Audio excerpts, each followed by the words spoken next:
আমরা রোদপুরে আসছি ঘুরতে। রিসোর্টটা ঘুরে দেখলাম, অনেক সুন্দর, অনেক জিনিস দেখার মতন আছে। আপনারা যদি আসতে চান রোদপুরে আসতে পারেন।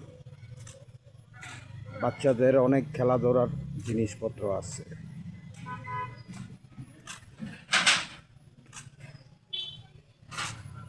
একটা হনুমান,